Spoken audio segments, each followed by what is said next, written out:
Hi hello friends, ಎಲ್ಲಿಗೂ ನಮಸ್ಕಾರ. ಇವತ್ತು ನೀವು ನೋಡ್ತಿದ್ದೀರಾ ಟೆಕ್ನಿಕಲ್ ಯೂಟ್ಯೂಬ್ ಚಾನಲ್. ನಾನು ನಿಮ್ಮ ಲೋಕೇಶ್. ಗೈಸ್, ಇವತ್ತಿನ ಈ ವಿಡಿಯೋದಲ್ಲಿ ನಿಮಗೆ ತಿಳ್ಕೊತಿರೋ ಮೈನ್ ಟಾಪಿಕ್ ಬಂದ್ಬಿಟ್ಟು, ಪ್ರತಿಯೊಬ್ರು ಕೂಡ ಇವಾಗ ಇನ್ಸ್ಟಾಗ್ರಾಮ್ ನಲ್ಲಿ ತುಂಬಾ ಜನ ಸಾಂಗ್ಗಳನ್ನ ಹಾಡೋದಕ್ಕೆ ಇಷ್ಟಪಡ್ತಾರೆ. ಆದ್ರೆ ಅವರು ಹಾಡಿದ್ದನ್ನ ಅದೇ ರೀತಿಯಾಗಿ ಅಪ್ಲೋಡ್ ಮಾಡ್ತಾರೆ. ಅದರಿಂದಾಗಿ ತುಂಬಾ ವಾಯ್ಸ್ ಕೂಡ ಸ್ವಲ್ಪ ಲೈಟ್ ಆಗಿ ಕ್ರಾಕ್ ವಾಯ್ಸ್ ಬರ್ಬೋದು ಅಥವಾ ನಾಯ್ಸ್ ಬರ್ಬೋದು. ಈ ರೀತಿ ತುಂಬಾ ಕಿರಿಕಿರಿ ಪ್ರಾಬ್ಲಮ್ಸ್ ಗಳು ನಮ್ಮ ಒಂದು ಸಾಂಗ್ ಆಡಿಸ್ಬೇಕಾದ್ರೆ ಬ್ಯಾಕ್ ಗ್ರೌಂಡ್ ಅಲ್ಲಿ ಬರುತ್ತೆ. ಬಟ್ ಅದನ್ನ ನೀವು ಇನ್ಸ್ಟಾಗ್ರಾಮ್ ನಲ್ಲಿ ಎಡಿಟ್ ಮಾಡಿ ಹಾಕಬಹುದು. ಈ ಒಂದು ಟ್ರಿಕ್ ಗೊತ್ತಿಲ್ಲ ಅಂತ ನಾನು ಹೇಳ್ಕೊಡ್ತೀನಿ. ಏನಕ್ಕೆ ಅಂತಂದ್ರೆ, ನಾನು ಕೂಡ ಒಬ್ಬ ಬೀಟ್ ಫಾರೆಸ್ಟ್ ಅನ್ನೋ ಒಬ್ಬ ಒಂದು ವ್ಯಕ್ತಿನ ಒಂದು ಇನ್ಸ್ಪಿರೇಷನ್ ತಗೊಂಡು ನಾನು ಕೂಡ ಸಾಂಗ್ ನ ಹಾಡ್ತಿದ್ದೆ. ತುಂಬಾ ಸಲ ಕಮೆಂಟ್ ಹಾಕಿದೆ, ಸರ್ ಯಾವ ರೀತಿಯಾಗಿ ನೀವು ಸಾಂಗ್ಸ್ ವಾಯ್ಸ್ ಈ ರೀತಿ ಕೊಡ್ಕೊಳ್ತೀರಾ ಅಂತ. ವಾಯ್ಸ್ ಅವರು ಒರಿಜಿನಲ್ ವಾಯ್ಸ್ ಕೊಡಬಹುದು, ಬಟ್ ಅದಕ್ಕೆ ಬ್ಯಾಕ್ ಗ್ರೌಂಡ್ ಒಂದು ಹೆಕೋ ಹೊಡೆಯೋ ರೀತಿ ಒಂದು ವಾಯ್ಸ್ ನ ಒಂದು ಸೆಟ್ ಮಾಡ್ಕೊಳ್ತಾರೆ. ಅದು ಯಾವ ರೀತಿ ಅಂತ ಗೊತ್ತಿರಲಿಲ್ಲ.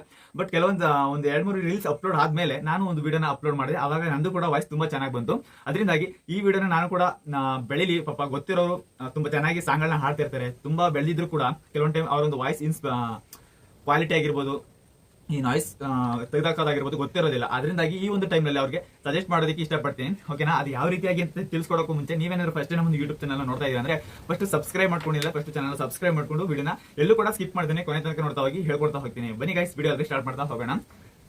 ನೀವು ಇನ್ಸ್ಟಾಗ್ರಾಮ್ ನ ಪ್ರತಿಯೊಬ್ಬರು ಕೂಡ ಯೂಸ್ ಮಾಡ್ತಾರೆ. ಇನ್ಸ್ಟಾಗ್ರಾಮ್ ಅಲ್ಲಿ ನೀವೇನಾದ್ರು ಸಾಂಗ್ ಮುಖಾಂತರ ಏನಾದ್ರು ರಿಲೀಸ್ ಇನ್ಸ್ಟಾಗ್ರಾಮ್ ಮುಖಾಂತರ ನೀವು ಸಾಂಗ್ಗಳನ್ನ ಹಾಡಿ ನೀವೇನಾದ್ರು ರೀಲ್ಸ್ ಗಳನ್ನ ಅಪ್ಲೋಡ್ ಮಾಡ್ತಿದ್ದೀರಾ ಅಂತಂದ್ರೆ, ನೀವು ರೀಲ್ಸ್ ನ ಫಸ್ಟ್ ಒಂದು ಸಾಂಗ್ ನ ಹಾಡಿ ಒಂದು ವಿಡಿಯೋನ ರೆಡಿ ಮಾಡ್ಕೊಳ್ಳಿ. ಓಕೆನಾ? ಅದನ್ನ ನೀವು ಇನ್ಸ್ಟಾಗ್ರಾಮ್ ಅಲ್ಲಿ ಅಪ್ಲೋಡ್ ಮಾಡ್ಕೊಂಡ್ರೆ ಸಾಕು.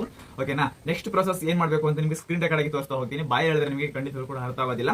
ಬನ್ನಿ ಫ್ರೆಂಡ್ಸ್, ಹಾಗಾದ್ರೆ ವಿಡಿಯೋನ ಶುರು ಮಾಡೋಣ. ಒಂದು ಸ್ಕ್ರೀನ್ ರೆಕಾರ್ಡ್ ಇದೆ, ಬನ್ನಿ ಫ್ರೆಂಡ್ಸ್ ನೋಡ್ಕೊ ಬರೋಣ. ಗೈಸ್, ಇವಾಗ ನಾನು ಒಂದು ಸಾಂಗ್ ನ ಎತ್ಕೊಂಡಿದ್ದೀನಿ. ಓಕೆನಾ? ಒಂದು ರೀಲ್ಸ್ ಮಾಡ್ಕೊಂಡಿದ್ದೀನಿ. ಇವಾಗ ಅದನ್ನ ನಿಮ್ಗೆ ಯಾವ ರೀತಿಯಾಗಿ ಎಡಿಟ್ ಮಾಡ್ಕೊಳ್ಳೋದು ಅಂತ ತೋರಿಸ್ಕೊಡ್ತೀನಿ ನೋಡಿ. ಇವಾಗ ಈ ಒಂದು ಸಾಂಗ್ ನ ಪ್ಲೇ ಮಾಡ್ತೀನಿ, ಕೇಳಿಸ್ಕೊಳ್ಳಿ. ಎಲ್ಲೋ ಅದು ಎಲ್ಲೋ ಕಿವಿ ತುಂಬೋ ರಾಗ, ಕೇಳೋ ಕ್ಷಣವೆಲ್ಲ ಸವಿ.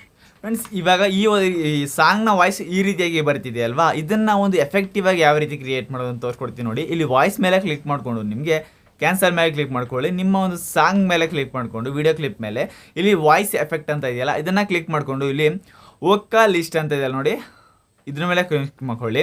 ಓಕೆನಾ? ಇವಾಗ ಸಾಂಗ್ ಪ್ಲೇ ಮಾಡಿ. ಎಲ್ಲೋ ಅದು ಎಲ್ಲೋ ಕಿವಿ ತುಂಬೋ ರಾಗ, ಕೇಳೋ ಕ್ಷಣವೆಲ್ಲ ಸವಿ ನೆನಪಿನ ಶುಭಯೋಗ, ಈ ಕಂಗಳ ಗೂಡಿನಲ್ಲಿ ಹೊಸರಾಗದ ಚಿಲಿಪಿಲಿಯೋ, ಈ ಉಸಿರಿನ ಹಾಡಿನಲ್ಲಿ ಅನುರಾಗದ ಕಚಗುಳಿಯೋ,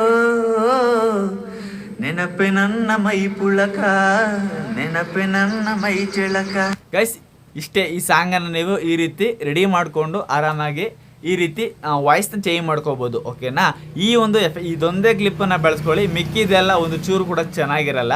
ಓಕೆನಾ? ಈ ವೋಕಲಿಸ್ಟ್ ಅಂತ ಏನಿದೆ ಅದನ್ನೇ ಆದಷ್ಟು ಬಳಸ್ಕೊಳ್ಳಿ, ತುಂಬ ಚೆನ್ನಾಗಿರುತ್ತೆ. ಫ್ರೆಂಡ್ಸ್, ಈ ರೀತಿಯಾಗಿ ನಿಮ್ಮ ಒಂದು ವಾಯ್ಸ್ನ ಸೆಟ್ ಮಾಡ್ಕೋಬೋದು. ಓಕೆನಾ ಗೈಸ್? ಈ ಒಂದು ವಿಡಿಯೋ ಏನಾದರೂ ಯೂಸ್ಫುಲ್ ಇನ್ಫಾರ್ಮೇಷನ್ ಆಗಿತ್ತು ಅಂದರೆ ಸಬ್ಸ್ಕ್ರೈಬ್ ಮಾಡ್ಕೊಳ್ಳೋದನ್ನ ಮರಿಬೇಡಿ. ನೆಕ್ಸ್ಟ್ ಒಳ್ಳೆ ರೀತಿಯ ಒಂದು ಕಂಟೆಂಟ್ ನನ್ನ ಜೊತೆ ನಿಮಗೆ ಸಿಗ್ತಾ ಬರ್ತೀನಿ. Love you all, take care, bye friends. Subscribe ಮಾಡಿ, ಮಿಸ್ ಮಾಡದೆ ಒಂದು ಕಮೆಂಟ್ ಮಾಡಿ ಹೋಗಿ ಗೈಸ್.